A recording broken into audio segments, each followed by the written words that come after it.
Oui, bonjour. Oui, c'est ici pour le vote? C'est ici. D'accord. Jidi n'est pas français, il est congolais. Pourtant, aujourd'hui, pour la première fois, il va voter en France.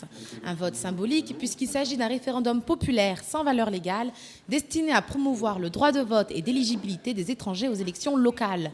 Peu importe, Jidi estime être un citoyen comme les autres. En tant que ressortissant étranger, je m'investis énormément pour cette ville, notamment au niveau culturel, où j'essaye d'apporter mes idées et permettre des échanges justement avec Toulouse et puis la culture de mon pays, le Congo. Et je pense que ça permettrait de faire bouger les choses. Comme Jidi, les Toulousains pouvaient pendant toute la semaine participer à ce vote citoyen. Le coup d'envoi a été donné mardi par la Ligue des droits de l'homme et par le Conseil toulousain des résidents étrangers. L'objectif, faire pression sur les députés pour qu'une loi en faveur de ces ressortissants étrangers soit adoptée. Ces populations étrangères ont un rôle majeur dans la vie économique, sociale, culturelle, associative de notre pays et qu'en contrepartie, elles n'ont aucun droit, pas même celui de se prononcer sur la vie politique locale et qu'au contraire, elles sont en permanence stigmatisées. Ça fonctionne comment? On ouvre à voter. On n'a pas besoin d'être française pour être une bonne citoyenne et puis bon, travailler et respecter quand même le droit sur Toulouse.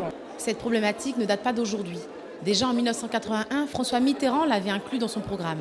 30 ans après, la France en est toujours au même point. Un projet de loi a d'ailleurs été rejeté en mars dernier.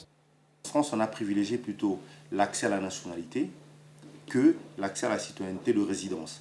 Et aujourd'hui, il faut bien se rendre compte qu'il y a des étrangers qui vivent à Toulouse depuis 20 ans, 30 ans, mais qui n'ont jamais voulu devenir français.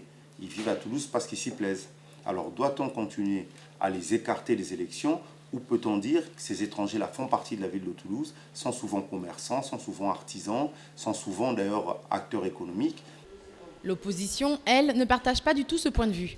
Le droit de vote, depuis toujours, est lié à la nationalité. Il y a eu effectivement une exception pour les citoyens européens, mais c'est dans le cadre de la construction européenne. C'est à titre de réciprocité dans le cadre de la construction européenne. Là, ce n'est pas du tout le même cas de figure. Il s'agirait de donner le droit de vote à des étrangers, point final.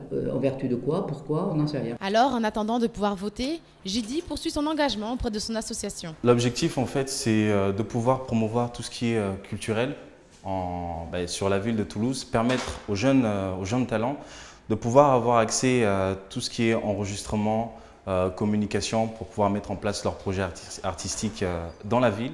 Très investi sur la scène culturelle toulousaine, il espère un jour être reconnu comme un citoyen à part entière.